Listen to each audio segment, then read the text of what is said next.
বহুত দিনৰ বিৰতিৰ মূৰত আগৰ ষ্টাইলত নহ'লেও আপোনালোকৰ মাজলৈ আহিবলৈ চেষ্টা কৰিছোঁ। দেহাটো বৰ ঠিক নাছিলে, সেইকাৰণে আহিব পৰা নাই বহুত দিন। আজি এটা ৰেচিপি এটা লৈ আহিছোঁ। এয়া লোকেল মুৰ্গী মাংস ড্ৰাই ফ্ৰাই হ'ব আলুৰ লগত। এয়া সদায় দেখা নিচিনাকৈ আদা নহৰু পিঁয়াজ আৰু এয়া জানেই নহয় মই বিলাহী খাই ভাল পাওঁ, বিলাহী এয়া আমুল বাটাৰ। আহক তেতিয়াহ'লে অকণো স্কিপ নকৰাকৈ ভিডিঅ'টো আৰম্ভ কৰোঁ।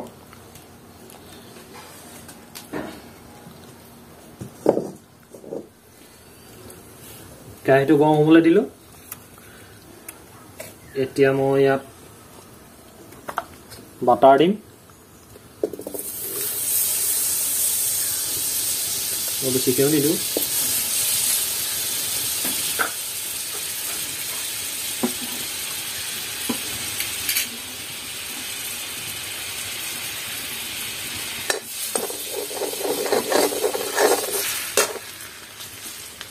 ইয়াত তেল দি দিব অকণমান।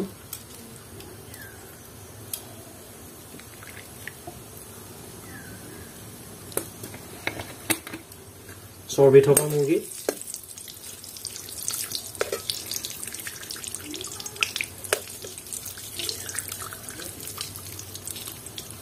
তেলটো গৰম হ'বলৈ দিব।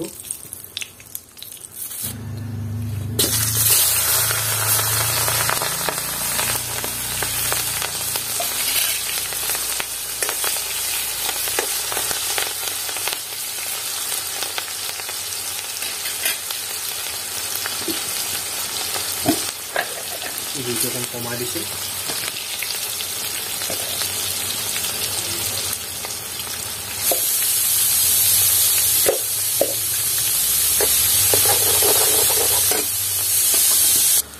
মাংসটো দি দিম এতিয়া।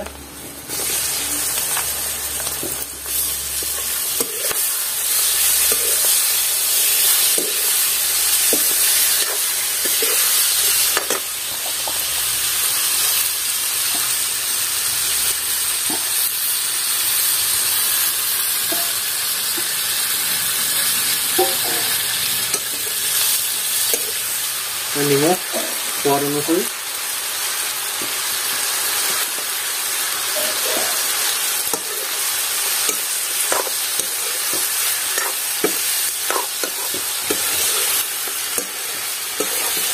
মই নহৰুটো দেৰিকৈ দিওঁ অকণমান, কাৰণ নহৰুটো যদি তেলত ভাজি দিয়ে তাৰ ফ্লেভাৰটো কমি যায়।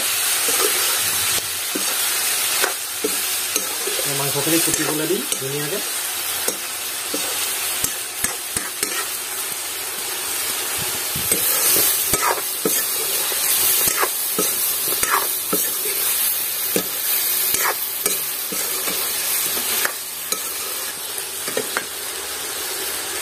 এতিয়া নহৰু বটাটো দি দিম।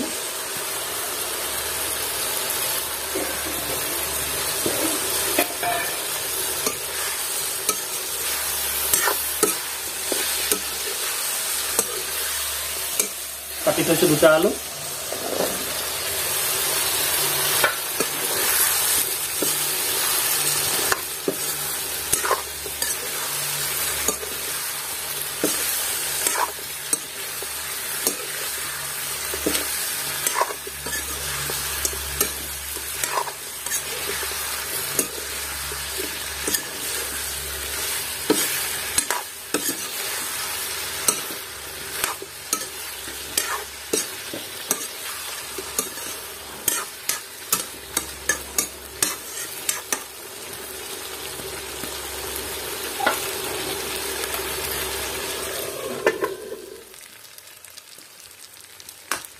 মাংসটো ধুনীয়াকৈ হাফ ফ্ৰাই হৈ গৈছে।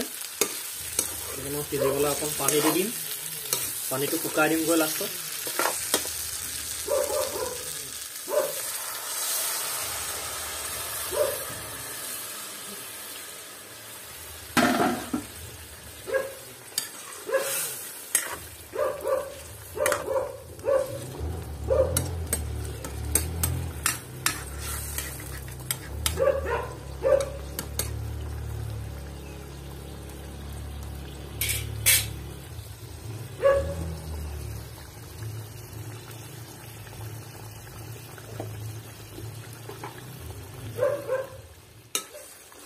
মাংসটো ধুনীয়াকৈ সিজি গৈছে আলুটো সিজি গ'লে আছো এতিয়া মোৰ ৰেডি হৈ গ'ল মাংস এতিয়া গাপ মাৰি দিম ঢাকি থওঁ আৰু খোৱা সময়ত আপোনালোকক লগ পাই আছো